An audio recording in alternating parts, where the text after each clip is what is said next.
I'm about to share some juicy secrets with you guys. I am by no means a financial guru. I'm 25 and I still live with roommates. Take everything I say with a grain of salt.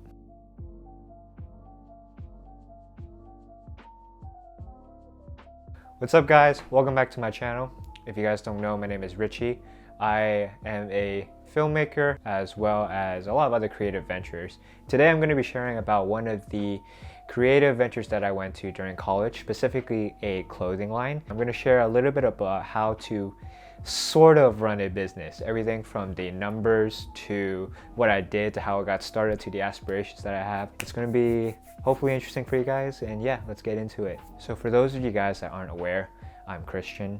I believe in Jesus Christ, and I believe that He saved my life, and I believe that He deeply loves you, the viewer watching on the other side of this screen. But today's not going to be a time to share about that. This is to set the stage for how the creative business got started. The name of the business was called The Witness Project. And The Witness Project didn't even start off as a business itself. It was a desire to share about my beliefs, again, in just some tangible way. It's essentially just creating art inspired from things such as Bible verses to song lyrics. I was taking chunks, verses, and creating them into like handwritten fonts or some kind of graphic, overlaying them on some images. Basically, it was stuff that you'd find on Etsy. And someone made the comment asking if I was going to ever put these on shirts. Up until that point, I had always designed for other people, so other clubs that I was involved in, for church, but never my own thing. And when someone said that, I figured it was about time I took a dive into that. And so I kept the mission statement of the brand the same, where I wanted these clothes to showcase that same faith and that passion that I had for my Christian faith. And I guess that leads me to the first step that I wanted to share with you guys, and that is to number one, define your brand. And so everything from knowing the message to having the mission statement to having essentially the guiding compass that is going to dictate each step that you're going to make in this brand. I want you guys to write it down, because people don't buy products, they buy messages before anything else. For me, it was rooted in Matthew 5:16. The verse essentially said, "Let your light shine before others so that your good works may glorify your God who is in heaven." And so again, everything that I wanted to do with the clothing, with the art, was essentially a means to point upwards towards my testimony of Jesus who saved my life. Here is the first t-shirt design that I did. It is not something I would be caught wearing to this day. At the time, I thought it was a very, very fire design, not gonna lie. And I was very, very proud of it. Preferences change, tastes change, and so I'm just being honest where I say I wouldn't be caught dead wearing this today. If you guys recognize the template that the design is on, it's custom ink. I was using that to create the first batch of samples. It was all I knew, because I think I was going around to different producers and they were just charging a lot and eating into the margins of a college student. And so shout out to Edwin. I met this guy in college and he actually was affiliated very closely with a screen printer down in LA, and so I was able to go through him instead of custom ink, and in turn get a lot steeper of a discount on producing these shirts than if I had gone through custom ink. We basically entered into a partnership. He handled everything production oriented. I took on a lot of the creative directing, so everything from ideating to just designing, I had my hand in that. And so that leads me to, I guess, the second teaching point that I have, which is get a team. One of the biggest regrets that I have to this day was not getting enough people around me. I really wanted to make this my thing. I wish I could go back and just slap some sense into myself, because I was stretching myself really thin with that mindset. That mindset led me to, one, designing the shirts myself, two, packing out most of the orders, making the business cards, all of that for one person, in addition to doing school at the same time. It just was not great. In terms of how I operated the business itself, I did pre-orders. I'll go into how much I made each drop too, just to give you a better picture of how little money I was bringing in. First drop, the Torch t-shirt that I showed you guys earlier. 50 shirts were sold, $10 a shirt, so I brought in a revenue of $500. My total expenses was close to $400, and so I was left with $100 in profit. That's not a lot of money.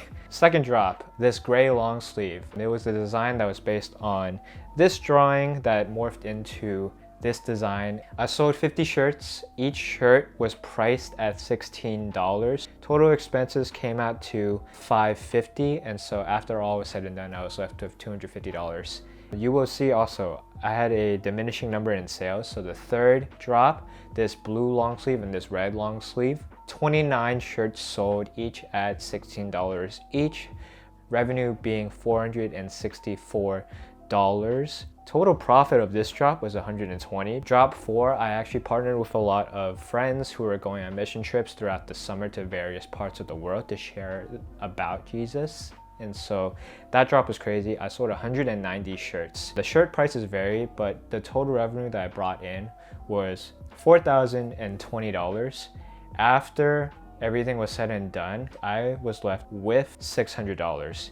For the fifth drop, this was the one where I did a whole line. That brought in $2,646. Total revenue of that line, $245. If I'm bringing in more money and yet still making the same amount as some of the earlier drops, I am doing something wrong, dude. This is where things get really interesting for me personally. This is something that I wanted to do from the start, which was to create garments that utilized embroidery instead of just screen printing a design. I sold 46 hoodies. I brought in close to $1,800 in revenue, $200 in profit. Next up was, this one I got a deal actually. The blanks are a Champion sweatshirt, but they have this line called reverse weave where I somehow managed to get what normally is a $40 blank. Each blank I got for $8 each. I was able to sell 20 of them, about $35 a piece. So I brought in about $700 in revenue, and each item only took about $16 to make.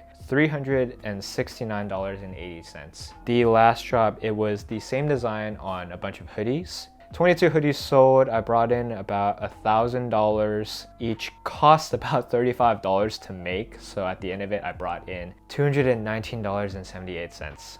I am not sharing any of this to flex on you guys. In fact, these numbers are so, yeah. If you look at the first 3 drops, 1 to 3, you'll see a kind of a decline in sales.